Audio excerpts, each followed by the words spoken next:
The Death of Halpin Frayser by Ambrose Bierce. For by death is wrought greater change than hath been shown. Whereas in general, the spirit that removed cometh back upon occasion, and is sometimes seen of those in flesh, appearing in the form of the body it bore. Yet it hath happened that the veritable body without the spirit hath walked.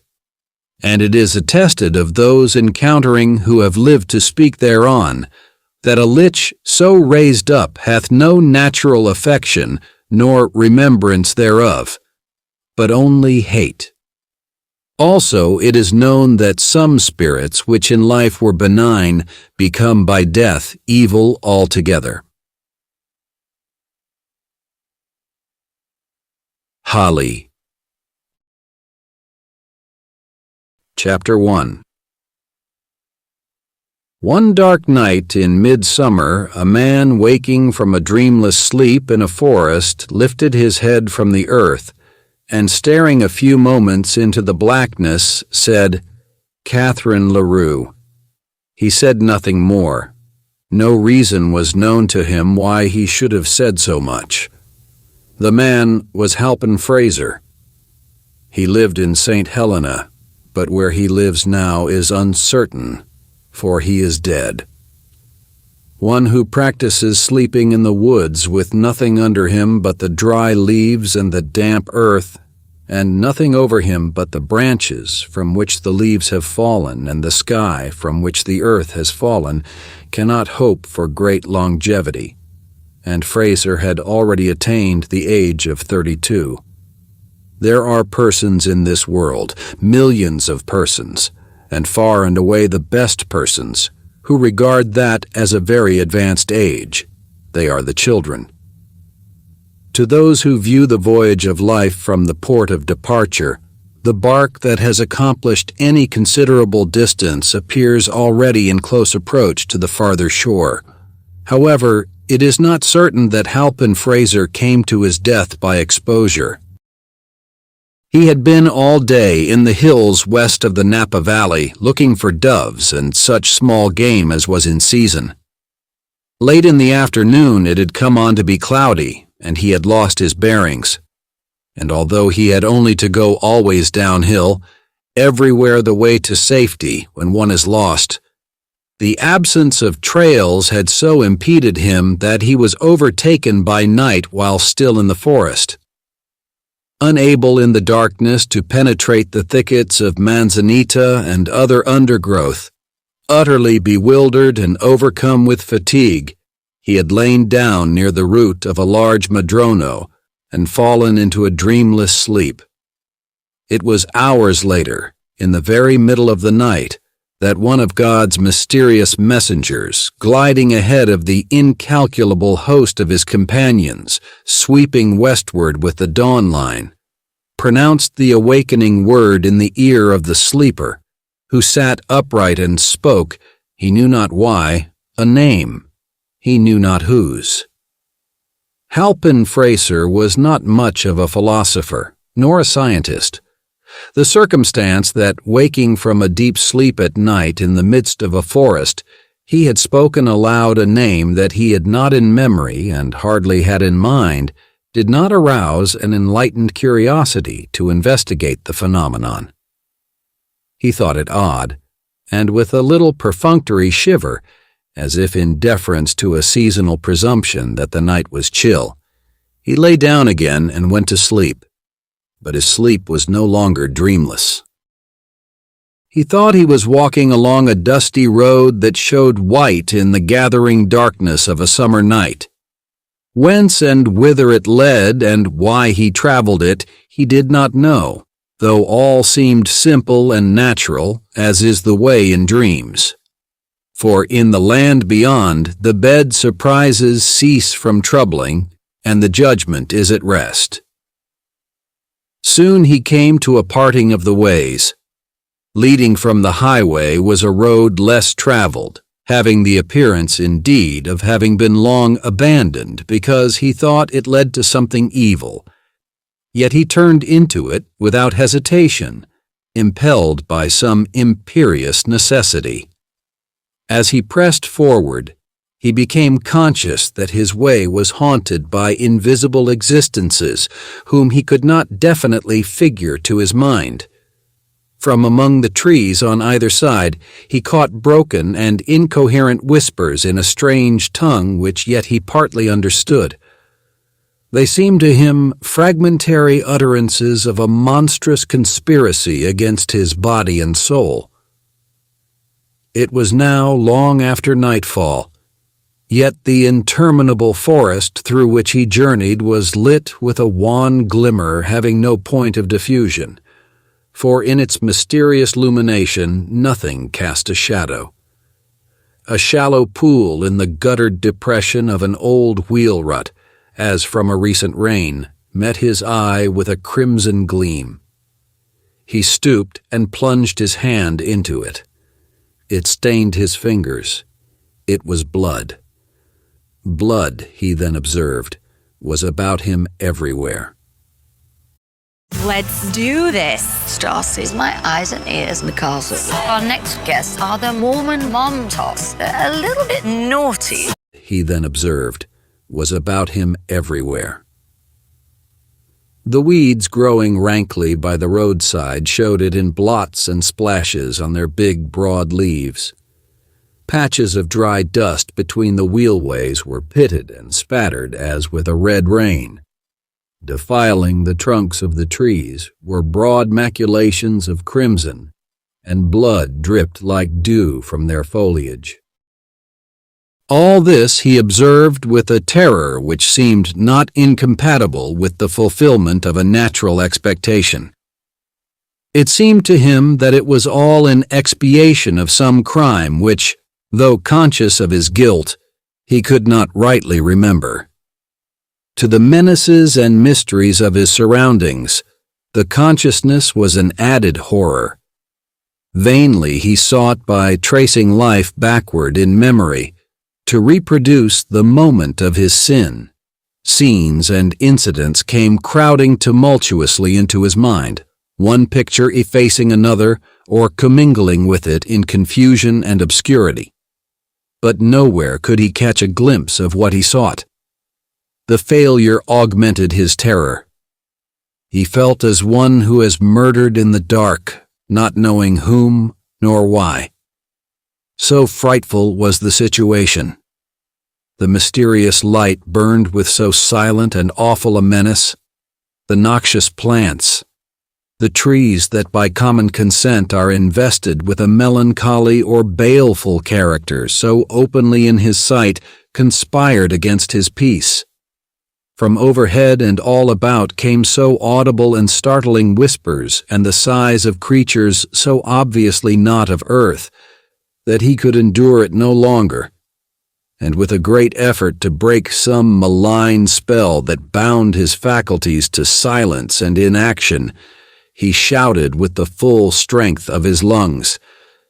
His voice, broken, it seemed, into an infinite multitude of unfamiliar sounds, went babbling and stammering away into the distant reaches of the forest, died into silence, and all was as before. But he had made a beginning at resistance, and was encouraged. He said, "I will not submit unheard. There may be powers that are not malignant traveling this accursed road. I shall leave them a record and an appeal. I shall relate my wrongs, the persecutions that I endure. I, a helpless mortal, a penitent, an unoffending poet." Halpin Frayser was a poet only as he was a penitent, in his dream. Taking from his clothing a small red leather pocketbook, one half of which was leaved for memoranda, he discovered that he was without a pencil. He broke a twig from a bush, dipped it into a pool of blood, and wrote rapidly. He had hardly touched the paper with the point of his twig when a low, wild peal of laughter broke out at a measureless distance away, and growing ever louder, seemed approaching ever nearer. a soulless, heartless, and unjoyous laugh, like that of the loon, solitary by the lakeside at midnight. A laugh which culminated in an unearthly shout close at hand, then died away by slow gradations, as if the accursed being that uttered it had withdrawn over the verge of the world whence it had come. But the man felt that this was not so, that it was nearby and had not moved. A strange sensation began slowly to take possession of his body and his mind. He could not have said which, if any, of his senses was affected. He felt it rather as a consciousness, a mysterious mental assurance of some overpowering presence, some supernatural malevolence different in kind from the invisible existences that swarmed about him and superior to them in power. He knew that it had uttered that hideous laugh, and now it seemed to be approaching him. From what direction he did not know, dared not conjecture. All his former fears were forgotten or merged in the gigantic terror that now held him in thrall. Apart from that, he had but one thought: to complete his written appeal to the benign powers who, traversing the haunted wood, might sometime rescue him if he should be denied the blessing of annihilation. He wrote with terrible rapidity, the twig in his fingers rilling blood without renewal. But in the middle of a sentence, his hands denied their service to his will, his arms fell to his sides, the book to the earth, and powerless to move or cry out, he found himself staring into the sharply drawn face and blank dead eyes of his own mother, standing white and silent in the garments of the grave. Chapter 2. In his youth, Halpin Frayser had lived with his parents in Nashville, Tennessee. The Fraysers were well-to-do, having a good position in such society as had survived the wreck wrought by civil war. Their children had the social and educational opportunities of their time and place, and had responded to good associations and instruction with agreeable manners and cultivated minds. Halpin, being the youngest and not over-robust, was perhaps a trifle spoiled. He had the double disadvantage of a mother's assiduity and a father's neglect. Frayser père was what no Southern man of means is not, a politician. His country, or rather his section and state, made demands upon his time and attention so exacting that to those of his family he was compelled to turn an ear partly deafened by the thunder of the political captains and the shouting, his own included. Young Halpin was of a dreamy, indolent, and rather romantic turn, somewhat more addicted to literature than law, the profession to which he was bred. Among those of his relations who professed the modern faith of heredity, it was well understood that in him the character of the late Myron Bayne, a maternal great-grandfather, had revisited the glimpses of the moon, by which orb Bayne had in his lifetime been sufficiently affected to be a poet of no small colonial distinction. If not specially observed, it was observable that while a Frayser who was not the proud possessor of a sumptuous copy of the ancestral poetical works, printed at the family expense and long ago withdrawn from an inhospitable market, was a rare Frayser indeed, there was an illogical indisposition to honor the great deceased in the person of his spiritual successor. Halpin was pretty generally deprecated as an intellectual black sheep who was likely at any moment to disgrace the flock by bleating in meter. The Tennessee Fraysers were a practical folk, not practical in the popular sense of devotion to sordid pursuits, but having a robust contempt for any qualities unfitting a man for the wholesome vocation of politics. In justice to young Halpin, It should be said that while in him were pretty faithfully reproduced most of the mental and moral characteristics ascribed by history and family tradition to the famous colonial bard, his succession to the gift and faculty divine was purely inferential. Not only had he never been known to court the muse, but, in truth, he could not have written correctly a line of verse to save himself from the killer of the wise. Still, there was no knowing when the dormant faculty might wake and smite the liar. In the meantime, the young man was rather a loose fish anyhow. Between him and his mother was the most perfect sympathy, for secretly the lady was herself a devout disciple of the late and great Myron Bayne, though with the tact so generally and justly admired in her sex, despite the hardy calumniators who insist that it is essentially the same thing as cunning.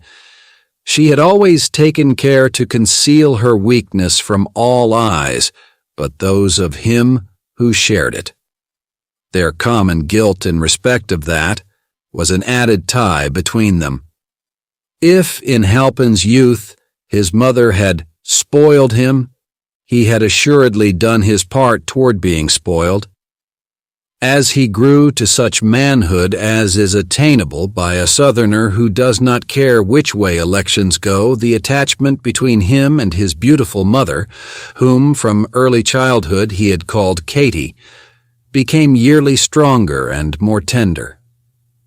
In these two romantic natures was manifest in a signal way that neglected phenomenon, the dominance of the sexual element in all the relations of life, strengthening, softening, and beautifying even those of consanguinity. The two were nearly inseparable, and by strangers observing their manner were not infrequently mistaken for lovers. Entering his mother's boudoir one day, Halpin Frayser kissed her upon the forehead, toyed for a moment with a lock of her dark hair which had escaped from its confining pins, and said with an obvious effort at calmness, "Would you greatly mind, Katie, if I were called away to California for a few weeks?" It was hardly needful for Katie to answer with her lips a question to which her telltale cheeks had made instant reply. Evidently she would greatly mind, and the tears, too, sprang into her large brown eyes as corroborative testimony. "Ah, my son," she said, looking up into his face with infinite tenderness. "I should have known that this was coming. Did I not lie awake a half of the night weeping because during the other half Grandfather Bayne had come to me in a dream, and standing by his portrait, young too and handsome as that, pointed to yours on the same wall? And when I looked, it seemed that I could not see the features. You had been painted with a face cloth, such as we put upon the dead.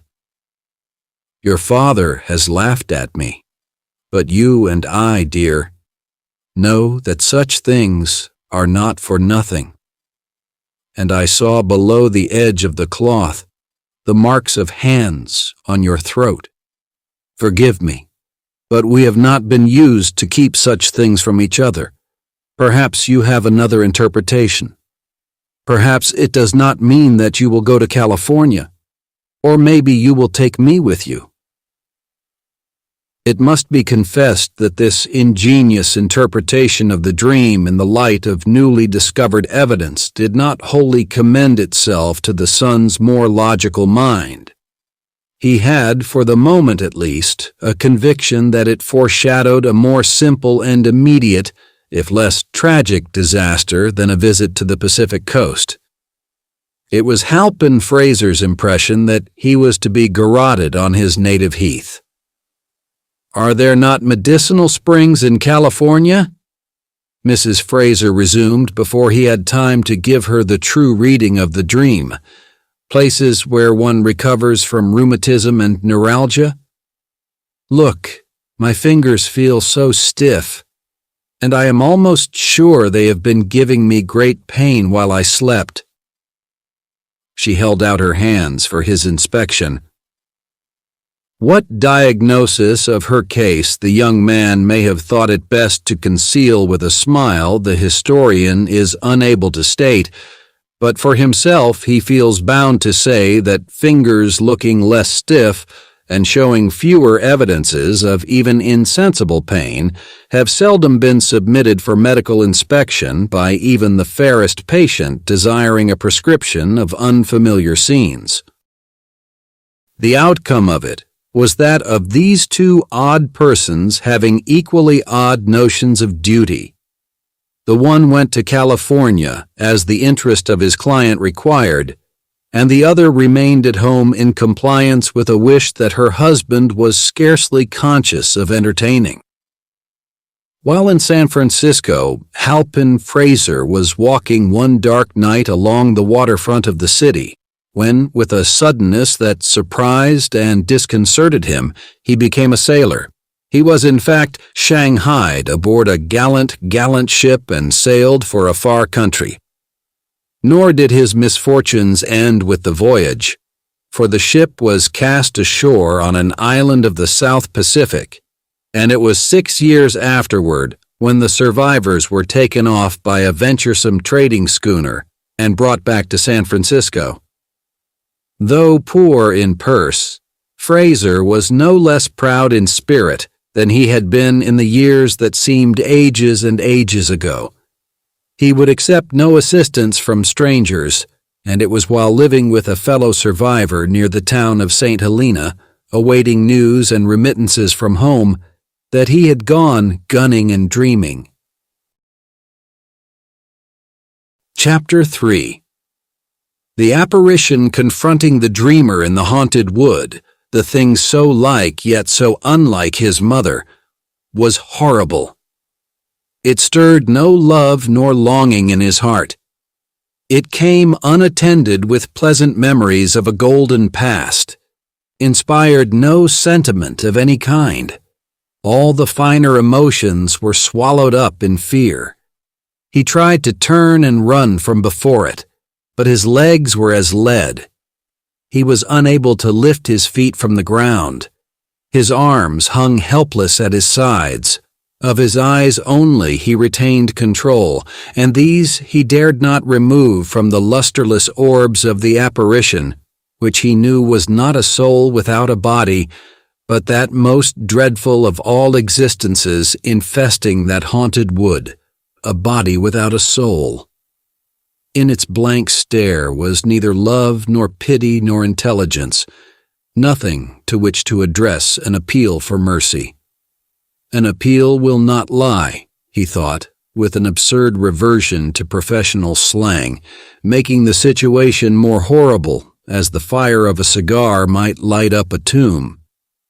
For a time, which seemed so long that the world grew gray with age and sin, and the haunted forest, having fulfilled its purpose in this monstrous culmination of its terrors, vanished out of his consciousness with all its sights and sounds, the apparition stood within a pace, regarding him with the mindless malevolence of a wild brute, then thrust its hands forward and sprang upon him with appalling ferocity.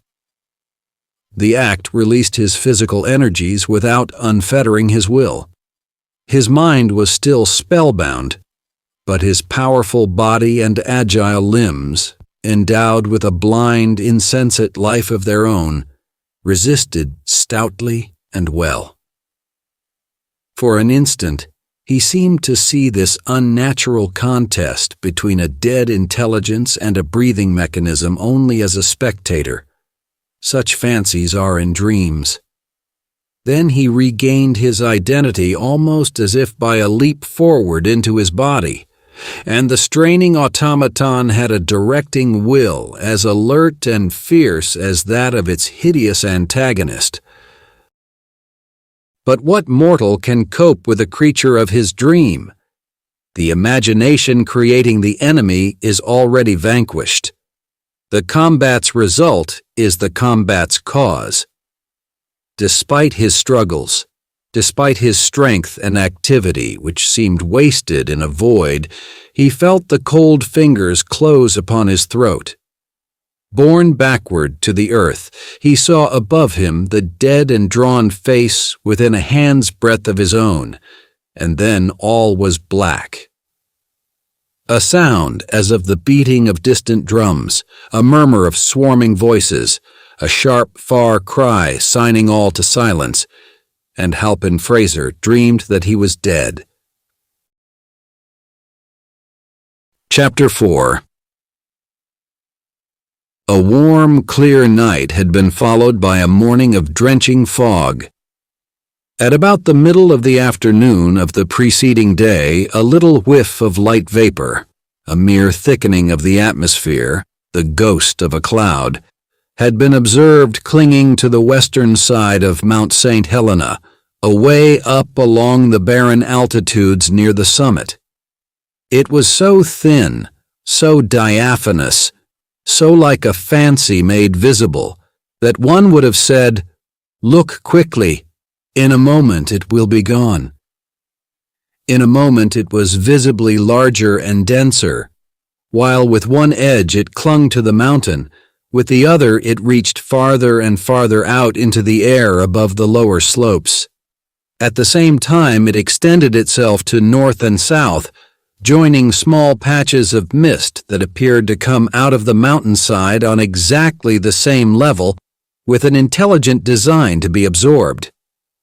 And so it grew and grew until the summit was shut out of view from the valley, and over the valley itself was an ever-extending canopy, opaque and gray. At Calistoga, which St. H lies near the head of the valley and the foot of the mountain, there were a starless night and a sunless morning. The fog, sinking into the valley, had reached southward, swallowing up ranch after ranch, until it had blotted out the town of St. Helena 9 miles away. The dust in the road was laid, trees were adrip with moisture, birds sat silent in their coverts, the morning light was wan and ghastly, with neither color nor fire. 2 men left the town of St. Helena at the first glimmer of dawn and walked along the road northward up the valley toward Calistoga. They carried guns on their shoulders, yet no one having knowledge of such matters could have mistaken them for hunters of bird or beast. They were a deputy sheriff from Napa and a detective from San Francisco, Holker and Jarrelson respectively. Their business was manhunting. "How far is it?" inquired Holker as they strode along, their feet stirring white the dust beneath the damp surface of the road. "The White Church? Only a half-mile farther," the other answered. "By the way," he added, "it is neither white nor a church. It is an abandoned schoolhouse, gray with age and neglect. Religious services were once held in it, when it was white, and there is a graveyard that would delight a poet. Can you guess why I sent for you and told you to come healed? Oh, I never have bothered you about things of that kind. I've always found you communicative when the time came. But if I may hazard a guess, you want me to help you arrest one of the corpses in the graveyard." "You remember Branscombe?" said Jarrelson, treating his companion's wit with the inattention that it deserved. "The chap who cut his wife's throat? I ought. I wasted a week's work on him and had my expenses for my trouble. There is a reward of $500, but none of us ever got a sight of him. You don't mean to say—" "Yes, I do. He has been under the noses of you fellows all the time. He comes by night to the old graveyard at the White Church." "The devil! That's where they buried his wife." "Well, you fellows might have had sense enough to suspect that he would return to her grave sometime. The very last place that anyone would have expected him to return to. But you had exhausted all the other places.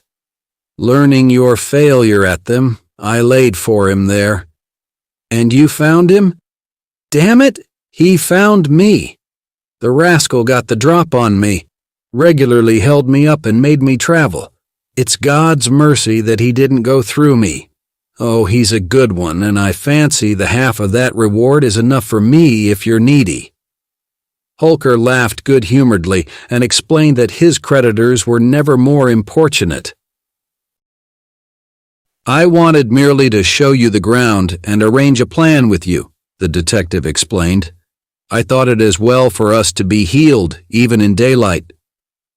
"The man must be insane," said the deputy sheriff. "The reward is for his capture and conviction. If he's mad, he won't be convicted."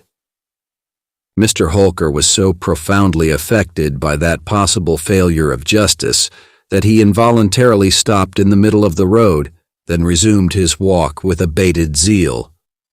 "Well, he looks it," assented Geraldson. "I'm bound to admit that a more unshaven, unshorn, unkempt, and uneverything wretch I never saw outside the ancient and honorable order of tramps. But I've gone in for him and can't make up my mind to let go. There's glory in it for us anyhow. Not another soul knows that he is this side of the mountains of the moon." "All right," Holker said. "We will go and view the ground." And he added, in the words of a once favorite inscription for tombstones, "Where you must shortly lie. I mean, if old Branscombe ever gets tired of you and your impertinent intrusion. By the way, I heard the other day that Branscombe was not his real name. What is?" "I can't recall it. I had lost all interest in the wretch, and it did not fix itself in my memory.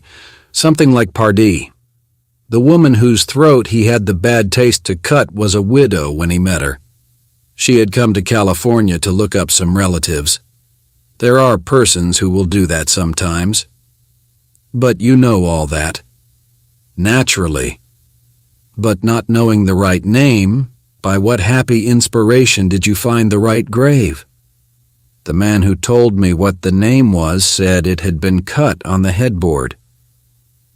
"I don't know the right grave." Geraldson was apparently a trifle reluctant to admit his ignorance of so important a point of his plan. "I have been watching about the place generally. A part of our work this morning will be to identify that grave. Here is the white church."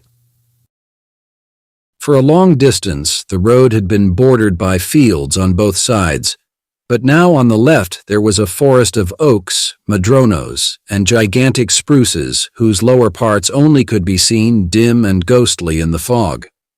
The undergrowth was, in places, thick, but nowhere impenetrable. For some moments, Holker saw nothing of the building, but as they turned into the woods it revealed itself in faint gray outline through the fog, looking huge and far away. A few steps more, and it was within an arm's length, distinct, dark with moisture, and insignificant in size. It had the usual country schoolhouse form, belonged to the packing box order of architecture, had an underpinning of stones, a moss-grown roof, and blank window spaces, whence both glass and sash had long departed. It was ruined, but not a ruin, a typical Californian substitute for what are known to guidebookers abroad as monuments of the past. With scarcely a glance at this uninteresting structure, Geraldson moved on into the dripping undergrowth beyond. "I will show you where he held me up," he said. "This is the graveyard." Here and there among the bushes were small enclosures containing graves, sometimes no more than one. They were recognized as graves by the discolored stones or rotting boards at head and foot, leaning at all angles, some prostrate, by the ruined picket fences surrounding them, or, infrequently, by the mound itself showing its gravel through the fallen leaves.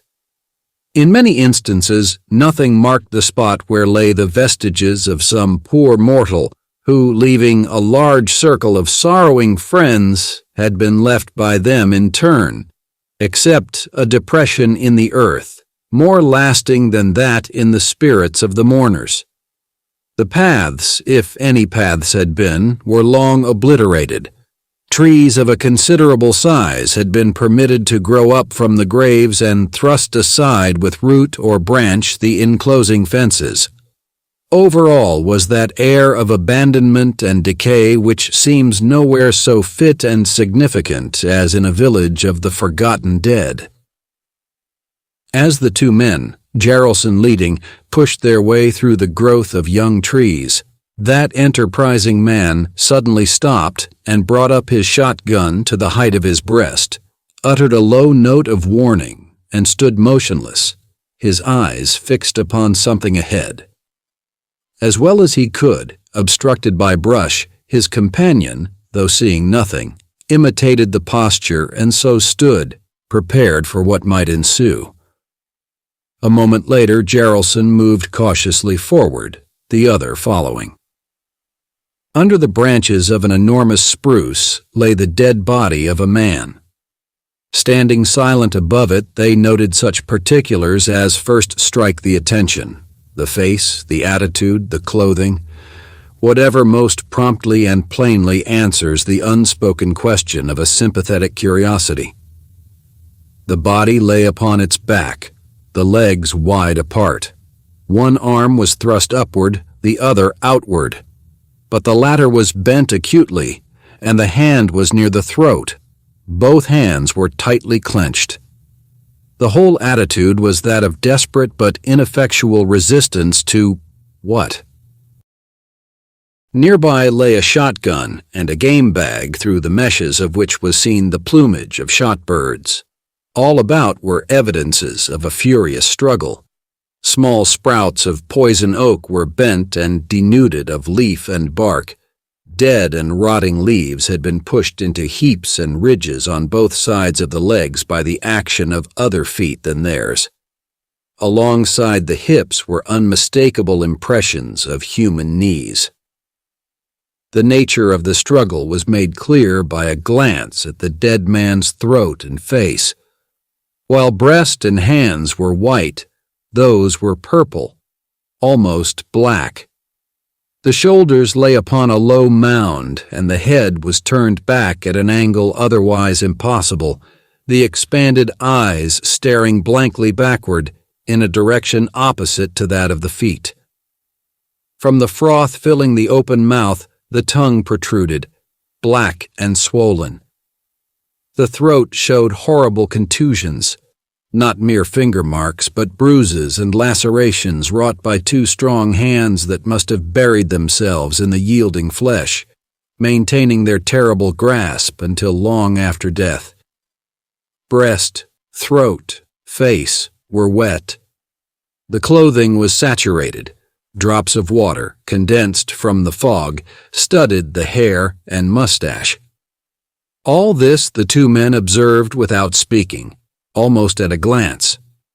Then Holker said, "Poor devil, he had a rough deal."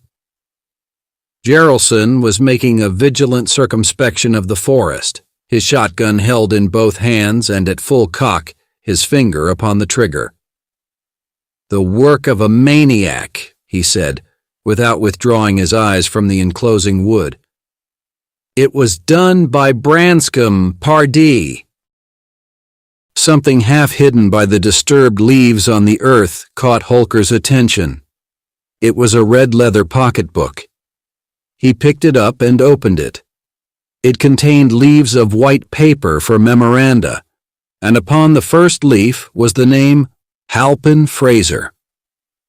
Written in red on several succeeding leaves, scrawled as if in haste and barely legible, were the following lines, which Holker read aloud, while his companion continued scanning the dim gray confines of their narrow world and hearing matter of apprehension in the drip of water from every burdened branch. Enthralled by some mysterious spell, I stood in the lit gloom of an enchanted wood. The cypress there and myrtle twined their boughs, significant in baleful brotherhood. The brooding willow whispered to the yew. Beneath, the deadly nightshade and the rue, with immortelles self-woven into strange funereal shapes, and horrid nettles grew. No song of bird nor any drone of bees, nor light leaf lifted by the wholesome breeze. The air was stagnant all, and silence was a living thing that breathed among the trees. Conspiring spirits whispered in the gloom, half heard the stilly secrets of the tomb. With blood the trees were all adrip, the leaves shone in the witchlight with a ruddy bloom. I cried aloud, the spell, unbroken still, rested upon my spirit and my will. Unsouled, unhearted, hopeless and forlorn, I strove with monstrous presages of ill.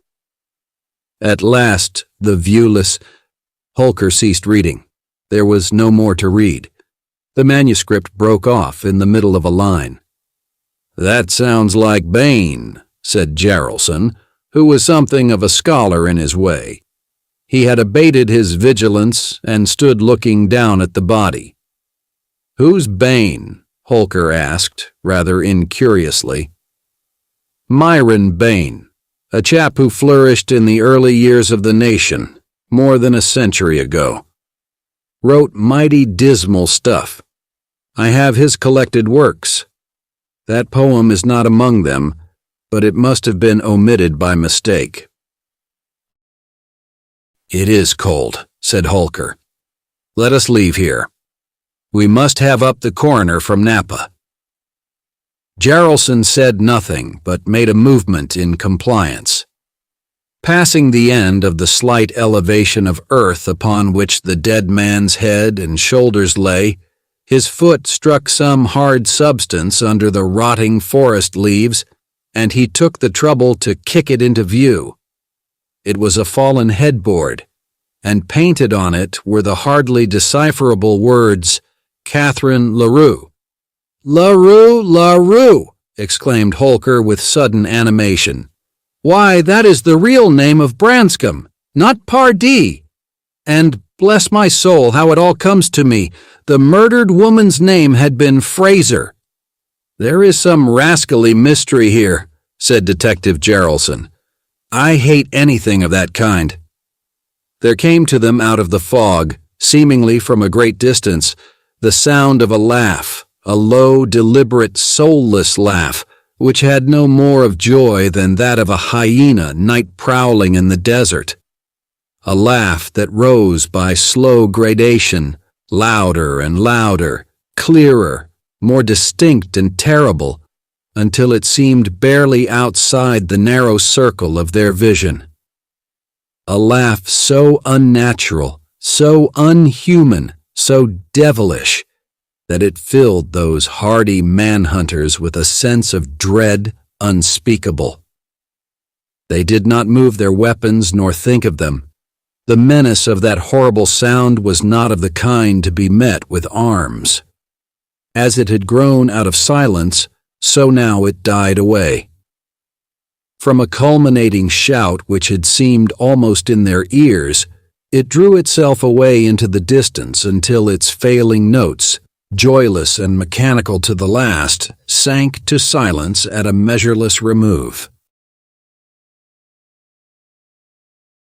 Thank you for listening to this audiobook.